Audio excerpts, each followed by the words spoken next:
The many interesting guests at his boyhood house, he remembers one in particular. We had a fellow called Ostoya, who was a yogi, who was a friend of my grandfather's, who, I don't want to get into this because every time I do, somebody wants me to do a show on the weirdness of things. He could levitate.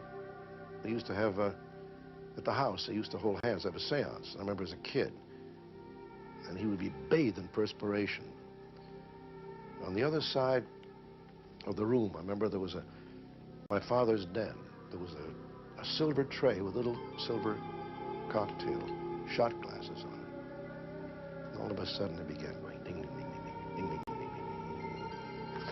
And then the table, if I get into this, I'm going to get in trouble. Everyone's going to write me. I don't do those kind of shows, honest, I don't.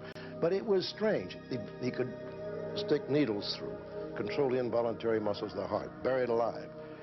And a great friend of my grandfather's, who was about as he ran the old Los Angeles Theater, my grandfather, and his name was Ostoya, and there was a book written about him, pictures of him with Douglas Fairbanks Jr. and all the people of Hollywood. But again, this gets off into an eerie, weird area that I think that there is a certain measure of ESP and power control. But beyond that, I'm not into UFOs and all the rest. I believe the people who've seen these things. I know a man in the CIA who saw some very strange things, and he's a CEO of a very large corporation. He was executive officer of a nuclear submarine. Now, I believe him. He told me a story about being on a sub. He had the sonar out, this whooshing noise, these two objects came screaming by him, faster than a torpedo, around the submarine, around the bow, came together as a unit, and flew off. Now, this is so weird. He said, you know what happened? We went back to Norfolk. I called Norfolk. I arrived. 2 men from the Pentagon were there, came aboard, checked with everybody, took the log books. As they left, they said, don't talk about this. No one's going to believe you anyway. Now, this is from a guy who was a CIA on a nuclear sub. And he tells it like he's saying, yeah, I had a couple of cups of coffee. So I allow the other people to make up their minds. I don't know. I believe him. Whatever happened, he saw. And the members of the crew saw.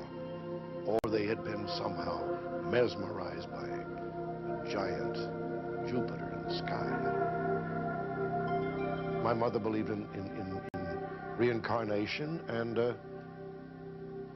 it's all pretty much to give people a feeling of comfort when you go to the great beyond. But I do know one thing. I do nothing that I do is premeditatedly done by me without somebody's help.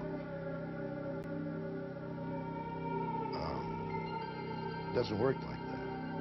Whether you feel like better one day than others, I think you get the feeling when you go through an earthquake like we just did, or something else.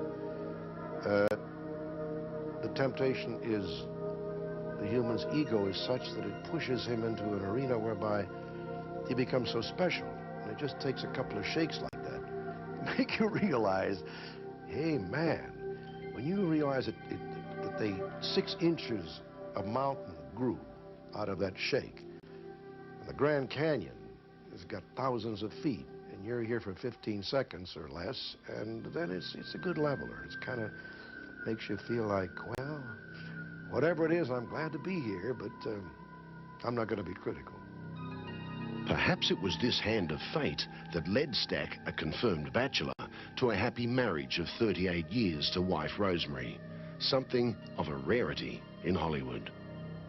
Well, this was a fellow that my wife met that was a friend of the family's, actually. He was sort of a black sheep. And he set up his shop down on the pier in Santa Monica. His name was George Darius. And he was gifted, as these people are. Usually gifted better when they're not being paid. He happened to be a friend of the family's, of my grandmother's. And unbeknownst to me, my wife had met him. I didn't know that she even knew him. Well, we went together, then we broke up. Well, before she even met me, she went to him and he said, you're going to meet somebody who looks like Robert Stack. He said, no, it is Robert Stack. Now, they usually say you're going to meet a tall, dark stranger and you take an ocean voyage. But he mentioned my name. And she figured, well, I can meet him because he was under contract to Columbia at the time. And he said, you're going to have a romance. Of course we did. And then I was the world's most devout bachelor, and I was never going to get married. And we kind of had a thing, a breakup. It ruined both of our lives for about 3 or 4 months. And during this time, she went to see him. And he said, you will marry Robert Stack. And she said, marry Robert Stack without even speaking. Not only marry him, but you will marry him in January. Now, that gets weird. And I was never going to get married. Mother and father divorced. My brother divorced. I couldn't think of one person who was happily married that I knew. And sure enough, everybody kept saying, why don't you marry her? You're out of your mind if you lose this girl. You're never going to find she's too good for you. But the bottom line was not that I'm going to get into witchery and all of the rest, but some people I do think have a kind of a prescience, and he's the only one that I know. Because he didn't mention you're going to meet a tall, dark stranger and go on an ocean voyage and you'll have good things happen to you like a fortune cookie, but he did mention at that time we were broken up, we were going to marry, mention the month, by George. And I didn't know anything about it until about 6 months afterwards when she told me about it. She said, you know, George told me we were going to be married. I said, really? Strange.